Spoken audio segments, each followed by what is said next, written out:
I've got my frying pan here on a medium flame. I went in with a tablespoon of butter. And this is a take on my mom's Pong-Up Yam with saltfish and what it is. And I think I shared this recipe back in 2010. I can't remember. Goes back so far. But anyway, I'm just going to turn up the heat just a little bit more. But what it is on a morning when she had leftover boiled yam, and that is what I have over here in the pot. That's just some white yam that's left over and some leftover stewed saltfish. In this case here, it's salted pollock that's been stewed down with tomato, parsley, onion, garlic, black pepper, olive oil, some fresh thyme. What she would do, this would be the sort of talcary or the sort of side to sada roti. And I'm doing it just a little bit different. She wouldn't add the butter in there. She would go in directly with the saltfish in the pan because it has that that olive oil already in there. But what I like doing is caramelizing or softening up a bit more onion. Yeah, give that a little stir. And what I also like doing, just to give it a bit more body and make it a more appealing, I love tomato. Yeah, so I've got some diced tomato in there, and I'm gonna hit it with a bit of black pepper. I won't add any salt to it because the yam was cooked. It was boiled in salted water, and of course the stewed saltfish, whether you're using pollock as in my case or salted cod, there will be remnants of salt in there, so we are trying to add more sodium to our diet. Just gonna mix that around and we're gonna let that gently go down.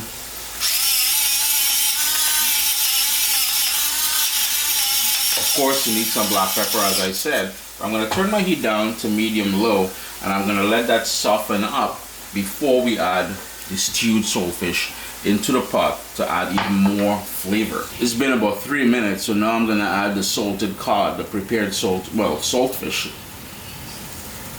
I keep, traditionally we would only have salted cod in the Caribbean. So from time to time when I do recipes where I use salted pollock, I always refer to it still as salted cod.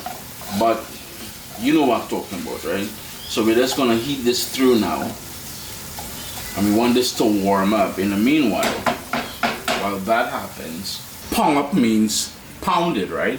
So I've got my pestle from my mortar and pestle, and I have the pre-cooked yam in the pot here, and I'm just gonna crush it. You want to make it not so smooth, but kind of chunky.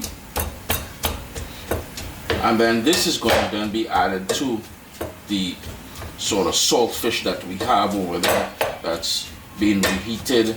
Remember, we added the extra dimension of the extra onion and tomato.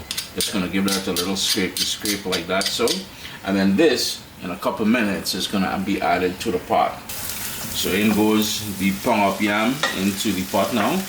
And you can do this with edibles, with cassava, whatever you may have. In my case here, and the way mommy would make it is with the white yam, as I said. In most cases it would be finger yam or juba yam. But all you want to do is warm this through now and give it a good stir. And talcary, some people say takari. I just grew up in a village where the word was always pronounced talcary. I know, yeah, there's always debate about that. Yeah. We debate everything pretty much. Anyhow, it is a side dish, and normally you eat it with roti. Yeah. So in this case here, mommy would serve this with sada roti, which is the most basic of all roti. But when I'm telling you satisfying, boy, organize a nice slice of good Caribbean avocado, what we call zabuka, and this childhood memories right here. And this is why I thought, one, I would remind you of the recipe, and two, I would include it in the sort of comfort food series that I have going on here on the YouTube. The recipe itself is available at caribbeanpod.com, so you can head over there. What I may end up doing is refreshing the recipe, because that one, 2010 or something, I shared it. But what we're going to do now, you want a little crust, so I'm going to turn my heat back up to medium. you want a little crust to form, and that crust is going to pull out some of the natural sweetness of everything that we have going on here. Now, I also have Scotch bonnet pepper in there from when I stewed the saltfish, the salted pollock. If spicy is not your thing, you don't need to do that. And I have a recipe for the stewed saltfish, several actually, at CaribbeanPod.com, so you can head over there if you really want to put this together. It is the best dish, and in this case here, I don't have any roti, and I'm too lazy. You see that crust is starting to form there.